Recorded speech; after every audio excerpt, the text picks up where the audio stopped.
Hello! I'm going to unpack my heritage and what that means for my future as a teacher. I gathered this information from my own experiences, my family, and our books. Yes, I come from a family that keeps books.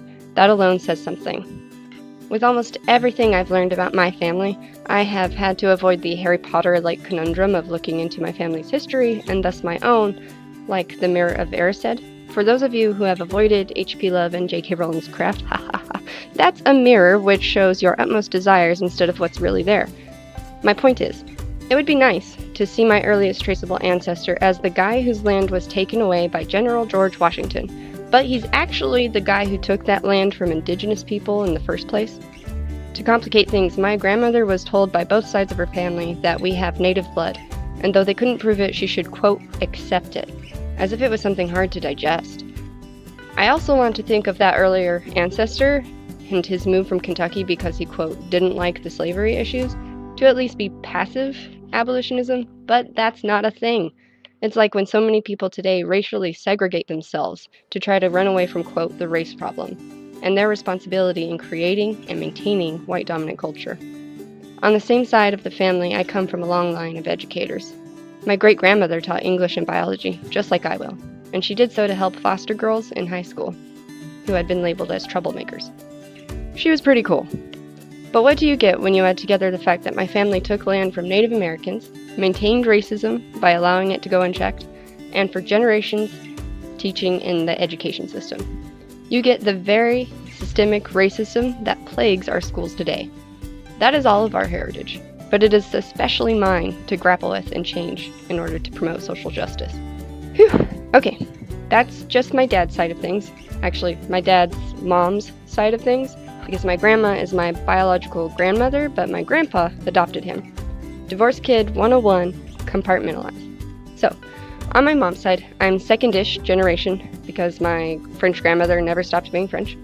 When I think about her, I'm amazed at how, even though she died when we were both way too young, she is a big part of my identity.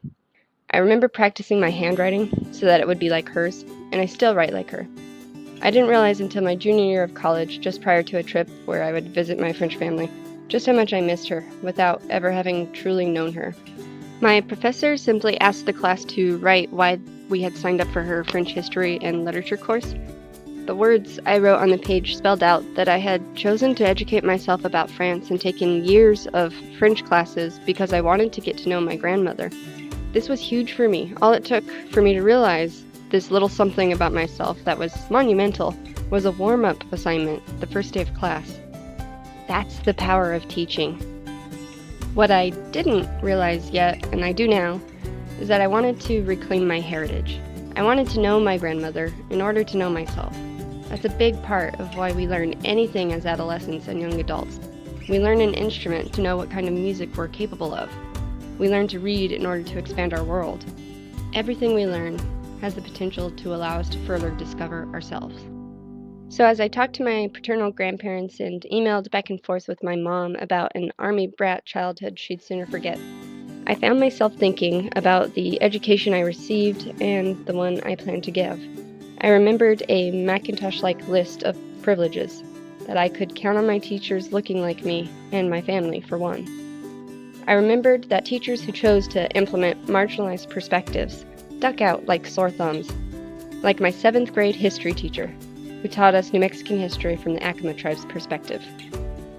At the same time, my schools were named after the Spanish conquistadores, and the Albuquerque baseball team was called the Dukes after them. If you've read Sherman Alexie, you know that mascots matter, especially when they teach that rapacious colonialists are heroes and that indigenous people are less than. I also remember freely choosing which track I wanted to be in for which subject. Spoiler alert, I focused on English and bio. But I also remembered my sister being violently bullied, and how that, as well as some other issues at home, led to her dropping out of school. And I remembered not being myself, because I was terrified to be. But I wasn't afraid to be a, quote, good daughter, or a good student, even when that meant losing a part of myself that took years and heartbreak to rediscover. I had to unlearn what school, society, and even my family had taught me. So I guess as I reflect on my own education and my family history, I've discovered that social justice and injustice is part of everyone's lives. And yes, education teaches us about ourselves, but that isn't always the outcome. Often, schools are set up so that we unlearn things about ourselves. It will be my job not to teach my students who they are, but to let them teach me.